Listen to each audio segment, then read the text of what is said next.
What's up, everybody? It's Patel Smirgle, and I am pleased to announce that I am now the coach of the Iowa Cub Chews for the CPL, the Competitive Pokemon League. The other teams in our league, there are 16 of us, are the Portsmouth Pangoros, the Dallas Dedenes, the Mighty Mudkips, the Viridian Beedrills, Miami Heatmores, Knoxville Bearticks, Vancouver Thunder, Houston Megahorns, Long Island Typhlosions, Louisville Murkrows, South Sydney Serpents, Sandy Bay Sylveons, the Detroit Lycards, the Harlem Golem Trotters, and the Frenzied Froakies.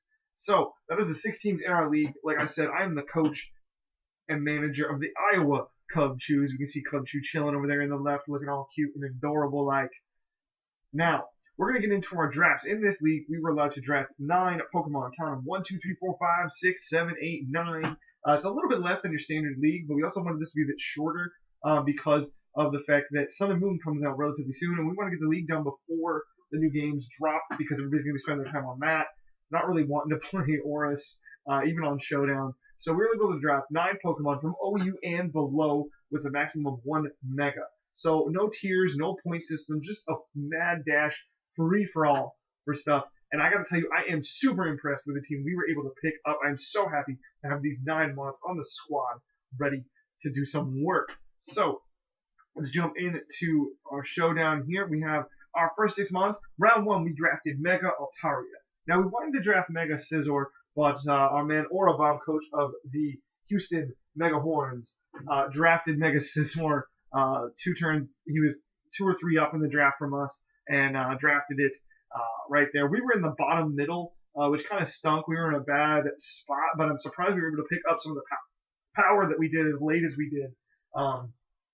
So we got Altaria here, Mega Altaria, which is great because I wanted to kind of rock out with a Steel Fairy Dragon core. Now I know Mega Altaria is not the best for that because it is the Dragon Fairy type in 1 mon, but I think it'll work for our team, and I'm super happy to have this powerhouse. Looking at our draft, you can tell we're a little bit slower, but Mega Altaria does pack Dragon Dance, which can help increase its speed. It can be special, it can be physical, it can rock things like Hyper Voice or Double Edge or Return, Draco Meteor, Outrage, Fire Blast, Earthquake. It's a very versatile mon, which is something I wanted to pick up first. Next up, we have Tyranitar. Now, Tyranitar is an absolute monster because you don't really know what the thing's going to bring. You can bring Assault Vested, Specially Defense, taking hits for days as long as it's not a Focus Blast. You could bring Life Orb, you can bring Leftovers with stuff to be a Stealth Rock setter. You can bring Choice Scarfed. If you want to outspeed things, you can bring Choice Band. All in all, just a very great mod that I was happy to pick up.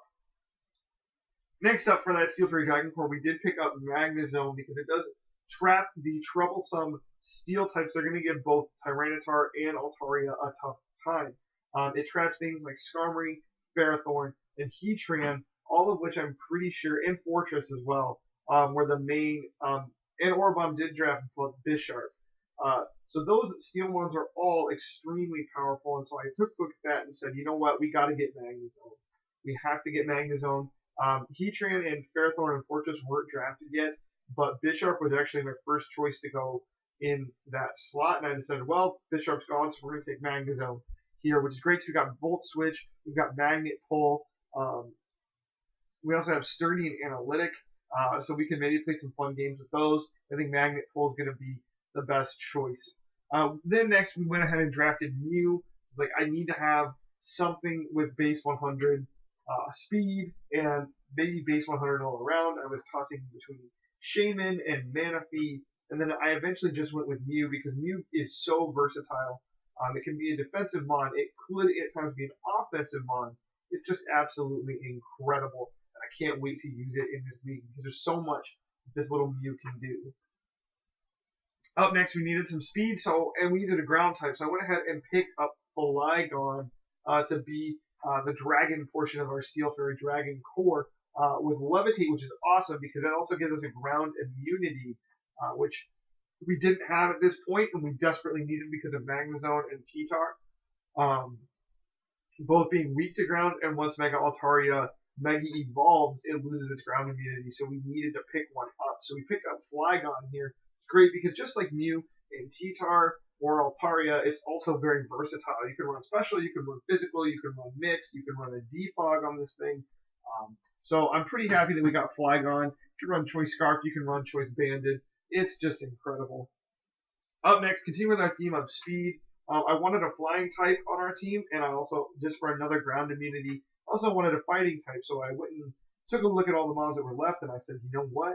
Hawlucha fills this role incredibly because not only do we have Mold Breaker, so we can hit things with Levitate with an Earthquake. Does Hawlucha get Earthquake? Does not get Earthquake, but we can hit things with Mold Breaker that we normally wouldn't be able to hit. We can hit through Sturdy. Synchronize doesn't trigger, things like that. So that's going to be great with Hawlucha here. We can also rock Unburdened if we want, run some kind of cheeky set with Unburdened, and Flying Gem or something like that, perhaps. But we'll have to see. I don't think we can actually use Flying Gem on Showdown, so we might have to see what we can do here with Hawlucha and see what we can beef up. All right, real quick, I'm going to make a quick cut, then we're going to jump into our last 3 mods. All right, we are back. We have our next round pick. We actually scooped up Volcarona here. Actually, I think we scooped up Scolipede first, but we'll go over Volcarona since it's on the screen. I really wanted Volcarona for its setup ability. Yeah, we have setup mons that could be set up in the form of Mega Altaria and Hawlucha, but Volcarona is just a designated setup mon, and it has one of the most powerful setup moves in the game of Quiver Dance, buffing up 3 stats that are very relevant in the meta right now. Speed, special attack, and special defense, meaning it's not taking special hits lightly. I mean, it is going to take them lightly. It's just going to be like, what are you on with Volcarona? We have a fire type on our team, which is great because we can handle a lot of those troublesome steel types. A lot of fairy types went in the draft, and Volcarona resists those as well. I think it has a pretty decent move pool. We can run Bug Buzz. There's Fiery Dance, Flamethrower, Fire Blast, Giga Drain, which is nice. Can run different hidden powers if we need to. We do have access to Hurricane should we need to throw Rain Dance on something or need another flying type attack. It's interesting. I didn't know that it got Hurricane. We can also run a sub Quiver Dance, which could be interesting. We could have Tailwind support. It also has some switch initiative with U-turn, which can be really neat should we choose not to set up. Also has access to Will-O-Wisp to burn the physical attackers, so we could run like Will-O-Wisp, Quiver Dance, Roost in an attack should we need to. But yeah, that's kind of interesting. Moving on in here, there's not a whole lot that's interesting in these random moves, but sometimes in a draft league format, it can be really, really nice to take a look at some of these things. Up next, we have Scolipede, because we wanted to be able to pick up some more speed on the team late in the draft. Scolipede hadn't gone yet, and I thought, well, we could use that poison type attack, which is great. It also has access to speed boost, which means we can baton pass that to someone else or use it as a hazard setter mod right in the beginning, which was pretty much the only reason I took Scolipede was for its 2 uses, either the hazard setter or the main attacker. The hazard setter kind of from Ubers that has like dual spikes and stuff like that is kind of neat. You can see we got access to Rock Slide, which is great. Poison Stab, it has access to the super powerful move Mega Horn, which is incredible. We've also got Gastrodon here as our last pick, and I was super excited to be able to pick up Gastrodon because we don't have too many grass weaknesses on our team, so we can kind of switch around that big weakness of grass, which is its only weakness. But look at this thing's move pool. We can run Ancient Power. We can have Clear Smog if some fairy type wants to get cheeky with us and set up. We can have Earth Power. We can rock Earthquake as well. We also have access to the all-powerful Scald. We can run Surf. We've got Sludge Bomb and Sludge Wave. It's a very versatile mon in its defensive form. One neat thing to notice is that it also has Storm Drain, which provides an immunity to water and raises special attack stat by 1. We also have Sand Force, which couples well with Tyranitar because Tyranitar can set up that sand and then the ground, steel, and rock type attacks do 1.3 times, which is really nice because that can boost damage to give us some nice Okos on stuff. So those 9 mods are going to be our 9 mods for the CPL this year. Make sure you support your Iowa Cub Chews by liking, commenting, and subscribing on our videos and tuning in to watch all of our CPL matches. Like I said, this is going to be a relatively short league. There are only 3 weeks of in-season battles. We're split 16 players into 4 divisions. Then we battle in our division, and the top 2 players from each division. I think it's either top 2 or top 1. I think it's top 2 will make it to the playoffs. There might be a tiebreaker match that we have to do in the divisions in order to make it to the playoffs. But I'm really excited. We're in a division with um, 3 guys that I don't think I've ever actually battled before. This is a whole new experience for me, so I'm excited to take these Iowa Cub shoes and just see what we can make happen. So, thank you guys so very much for coming on and watching the video. I really do appreciate it. Make sure you click that subscribe button to stay in tune with all the things we put on this channel. The only way to stay tuned in is to subscribe. Make sure that you click the like button or the dislike button down below. Let me know what you think of the video.